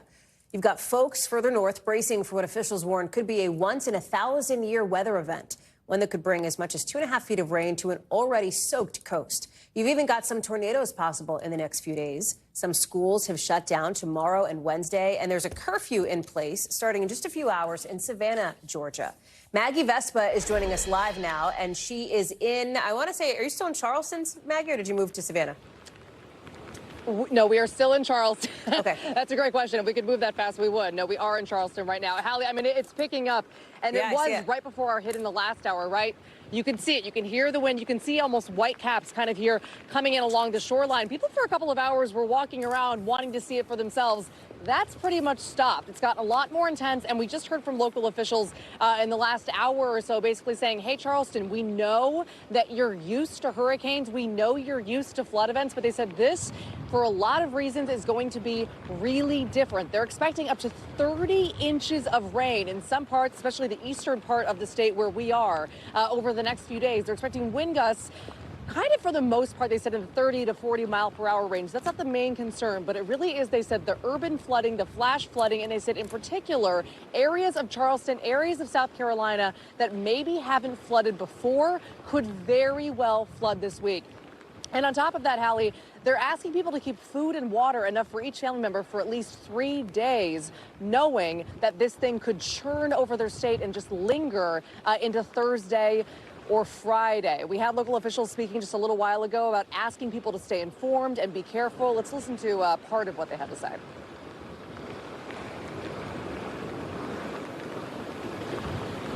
The main thing to remember is to get your information from official sources only. Don't listen to someone who may not be fully apprised of exactly what the facts are or what the implications are. We'll be opening shelters, the school closings, those sorts of things will be open to the local government.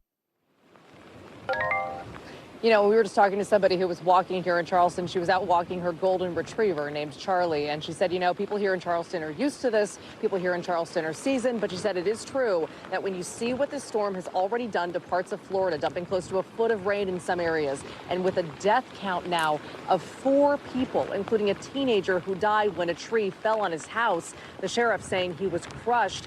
She said that really reframes this storm and what could happen here in other parts of the country in the minds of people, even again in a city like Charleston where they're used to this kind of weather, Hallie. So they're taking this one really seriously.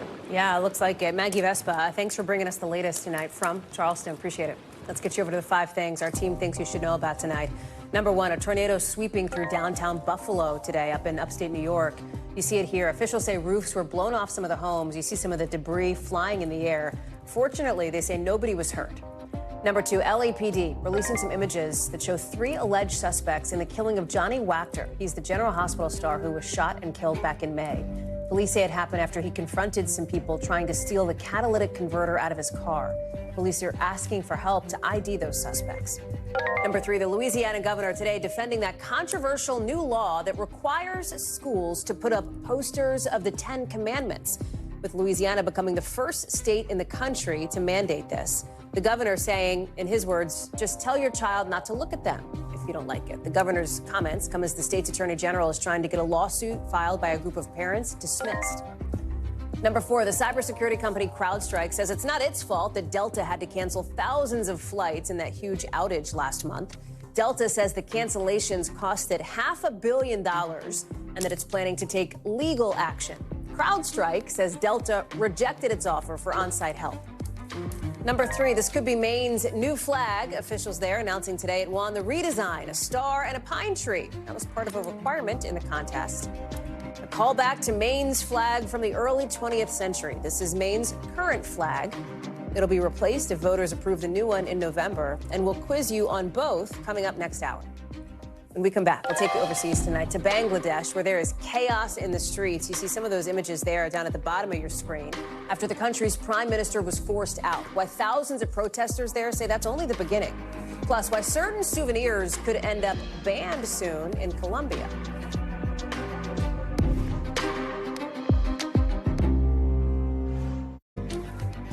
Back to that breaking news about a rocket attack on an airbase in Iraq that hurt several Americans. It's coming as the region is on edge. We say that a lot, but tonight it takes on a different tone and texture. That is because Israel is getting ready tonight for what appears to be an imminent retaliatory attack by Iran and Hezbollah after the assassination of senior Hamas and Hezbollah leaders last week.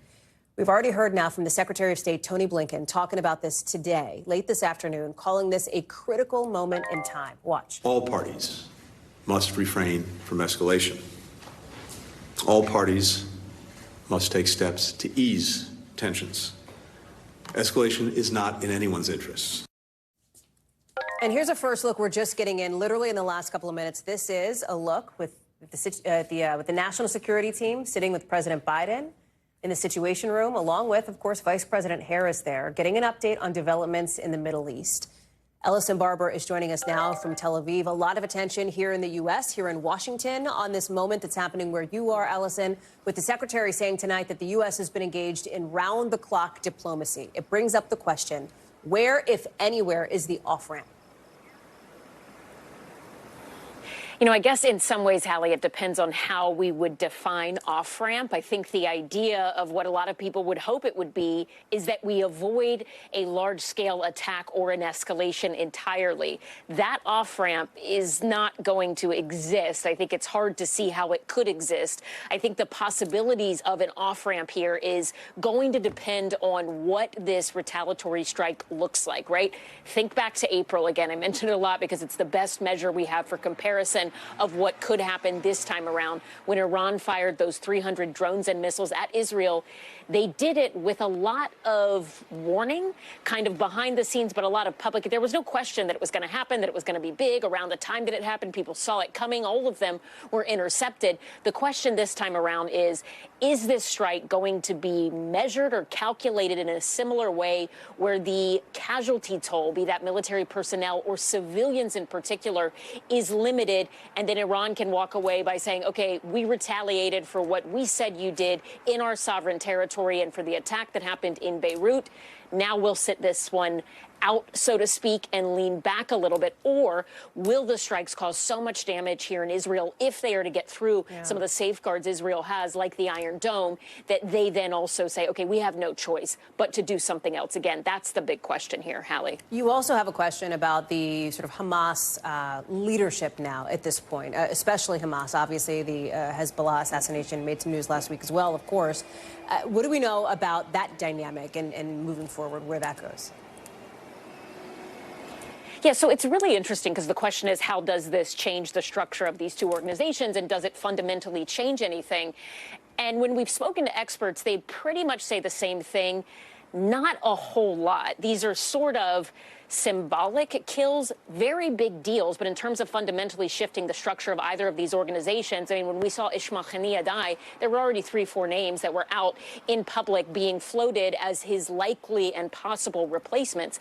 He will be replaced, and so will the commander in Lebanon who was killed in the outskirts of Beirut. But what it did was it wildly embarrassed Iran, right? This was sort of two strikes within their own home. Hezbollah, who they have backed so significantly since its founding in the 80s, and in Ismail Haniyeh inside of their own territory, where the biggest embarrassment is for them. In terms of Hamas in particular, they really don't have any main senior leaders still alive anymore, Hallie. The only surviving leadership that most people would know of is Yahya Sinwar, and he's in Gaza. He's considered to be the mastermind behind October 7th. They haven't found him yet, but the other mastermind who was inside of Gaza, Mohammed Def, he's now dead, according to the IDF, and Ismail Haniyeh, who was the head political leader based in Qatar and also the chief negotiator for that hostage deal or ceasefire, he's now dead as well. Hallie? Ellison Barber live for us tonight in Tel Aviv. Ellison, thank you. Let's take it to Bangladesh now, where there's been chaos in the streets after an uprising ousted the woman who's led that country for 20 of the last 30 years. The military is now calling for an interim government to take over after the prime minister resigned and then fled Bangladesh, forced out by a student-led protest movement that turned deadly. NBC's David Noriega has more on what comes next in tonight's breakdown. Tonight, celebration on the streets of Dhaka, the capital of Bangladesh. Weeks of deadly protests ousting the country's prime minister from a decade and a half of rule. Everyone is happy, everyone is cheerful, everyone is celebrating. Thousands of protesters storming and looting the prime minister's residence. Footage from inside showing demonstrators standing on desks, pulling art off the walls, bringing cushy furniture into the streets, climbing onto the roof, even looking through personal photo albums. 76-year-old Sheikh Hasina fleeing the mob in her country by helicopter and thrusting the 8th most populous nation in the world into uncertainty.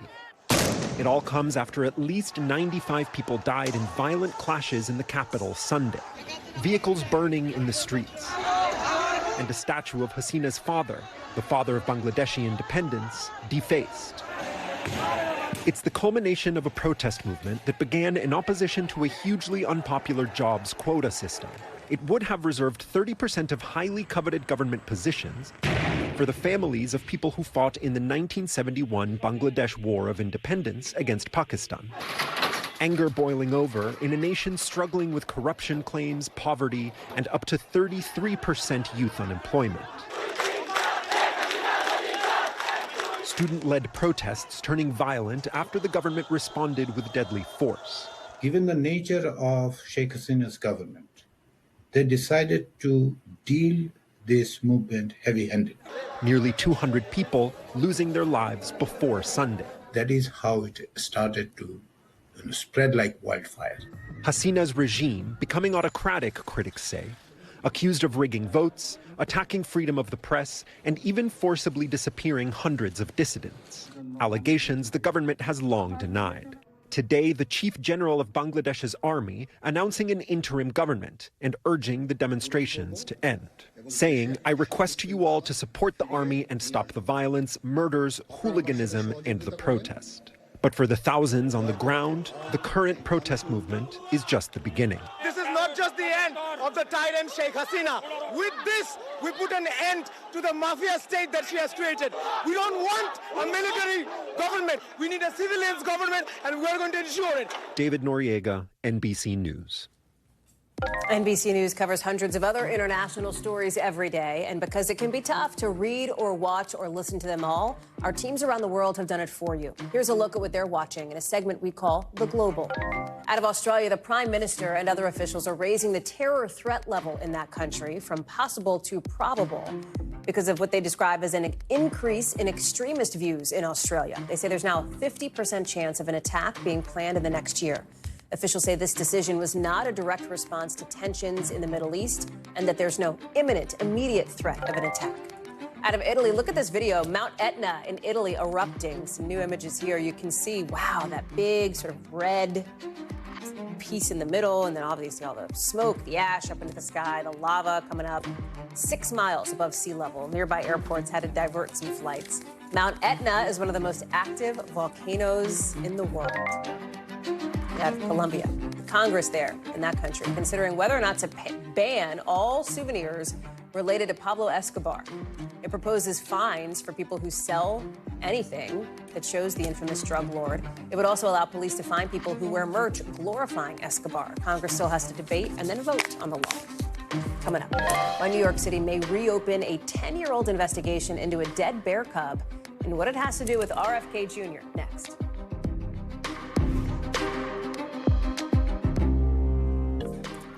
So the city of New York may be about to reopen a 10-year-old investigation into who dumped a dead bear cub in Central Park, because it turns out we know who did it, and I bet you know the name too. Robert F. Kennedy Jr. Ahead of a New York profile out today that was set to reveal this, apparently, RFK posted a video admitting he ditched the dead bear after nixing his plans to skin the cub for meat. He says he found the bear on the side of the road, this was about 10 years ago, and put it in his car, and apparently ran out of time to drop the bear off at home before a dinner in New York City. So he put it in Central Park instead. It's just the latest controversial revelation about the third-party candidate and, of course, member of the Kennedy political dynasty. Yasmin Vasugian's following this for us. Okay, the whole thing is not just obviously bizarre, objectively safe to say, yes, strange. It's also obviously illegal. So what happens next here? Illegal. There are some fines, by the way. We reached out, by the way, to the DA's office because there was some reporting that the DA was actually going to be filing charges on Robert F. Kennedy Jr.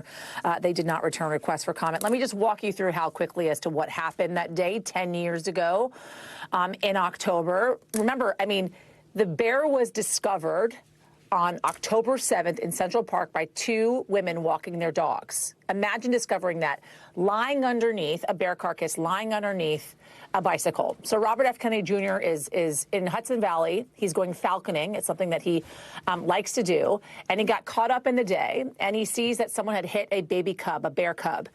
He decides he's going to pick this cub off the road, put it in his vehicle. He's going to skin the bear, put the meat in his freezer.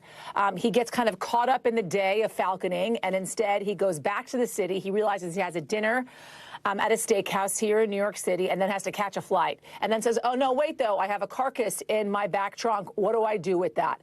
He comes up, concocts this plan. He's going to drop it off in Central Park. He ends up lying underneath this bicycle. It's then discovered by these two dog walkers the next day.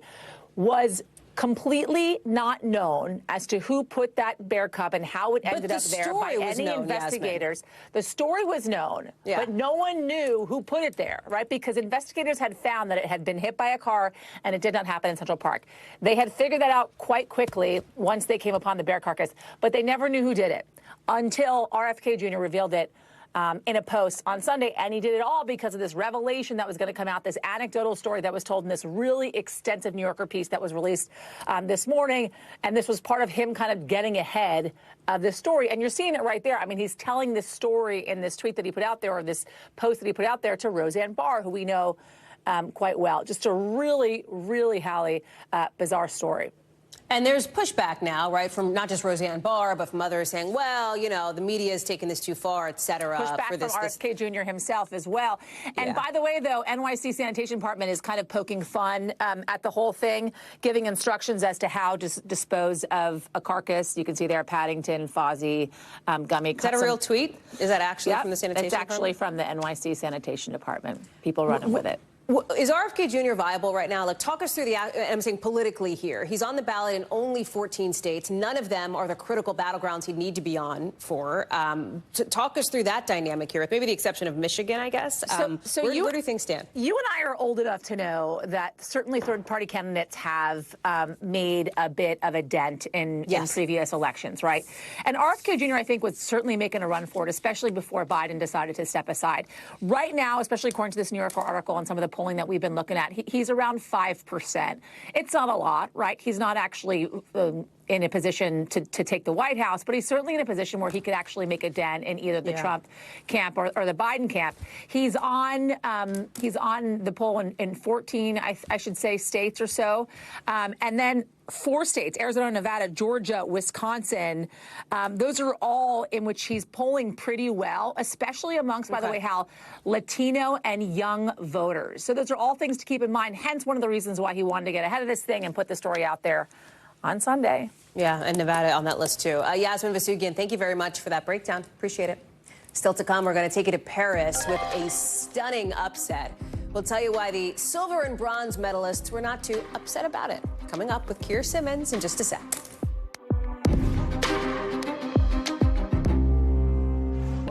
Let's take you to Paris now, where it was another whirlwind day, including the last day of gymnastics, and it could be, perhaps, the last routine at the Olympics for the GOAT, for Simone Biles. taking home in her signature event, not the gold this time, but the silver, with Jordan Childs getting the bronze. The gold instead went to somebody who everybody's been talking about this Olympics, Rebecca Andrade from Brazil. And look at this moment here. The Americans on the podium honoring to the champ on the floor. Remember, Simone still has 3 other golds she's walking home with. And they're also making history as the first all-black gymnastics podium finishers ever. On the balance beam, you had Biles and Suni Lee both falling. NBC's Keir Simmons is joining us now from Paris. Okay, this marks a bit of a turning point in the games, right? The gymnastics is over. We're back. Baby boy, so happy to see you. Let me tell you. Start with gymnastics, because we're going to talk about track and field and all that fun stuff in a second. But this was a big moment, especially for Simone Biles, in what could be maybe her last Olympics ever. Yeah, maybe, right? I mean, I think today... You'd be exhausted, wouldn't you, after all those gold medals? Yes. So I'm taking the silver on the floor. It's good. She's got the 3 golds, then the 1 silver, and Jordan Childs got that bronze medal after a change in the ratings. At first, she didn't have that position, and then she did, and they're best friends, she and Simone. So the relationship between them, you know, the reaction between them was just wonderful to see. I mean, there was the slip on the bar there, and I think that may have been to do with just tiredness, and also, you know, there does appear to be a thing that happens psychologically when one gymnast falls and another one. It's a bit like dominoes, so there's all that potentially going on. I don't know. I think we'll find out. But, you know, will she be back?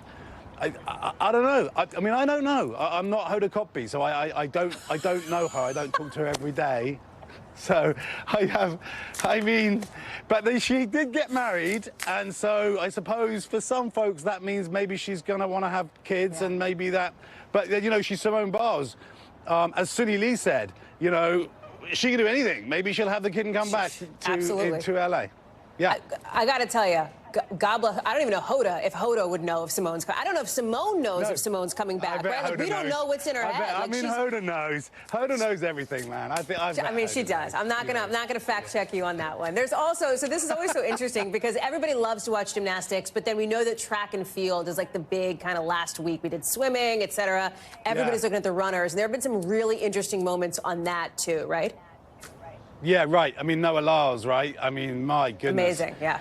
He's amazing. I mean, he just kind of comes out with all this energy, and then the 100 meters, and then we don't know whether or not he's won, and it's a photo finish, and he's standing there, and he doesn't think he has won. And then he has one, and he shouts into camera, I told you, and it's like, yeah, but you didn't think that you did, so yeah, okay, but I love it, because, you know, there's something, isn't there, about those sprinters. They are showmen, they are performers, not just on the track, but before and after, you know. So Usain Bolt, you know, that you remember, you know, the bolt, the lightning bolt. Yeah, of course. So stand by. But apparently the middle he wants distance, his own range. What? I'm sorry, what?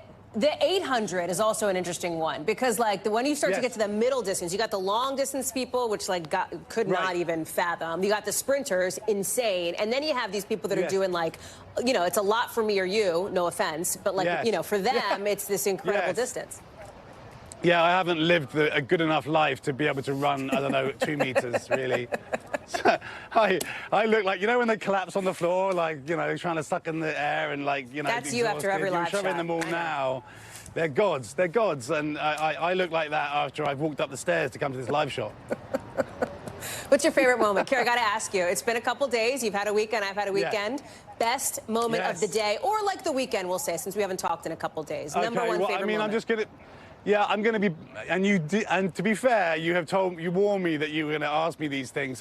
You know, so I'm going to tell you a little personal story, because I love the tennis, and I managed to get myself a seat at the final yesterday between Djokovic and Alcaraz. Wow. And I sat there, I'm telling you, I sat there every hour of that match thinking, honestly, I can't believe that I'm sitting here watching this. And neither guy broke serve in any game. Both sets were ended with a tie-break, and then Djokovic takes it, and I was proud. And then to watch him hug his daughter like that, it's like every dad sees that and just goes, Oh man, it just gives you chills, goosebumps. Did you shed a tear? Brings tears. Did Keira Simmons have a little bit of tears, a little emotion? I don't cry much, honestly. It's been a while. It's been a long time, but it was there was some sort of emotion. I'm English, you know. I mean, we don't do emotion. But you are proud to be an American. We have that on tape from last week Yes. for the record. Thank you. Okay. Keira, we love it. Tomorrow night, we'll talk again. Prep your favorite moment. Thank you, Keira. Appreciate you. That does it for us for this hour. More Keira and more coverage picking up right now.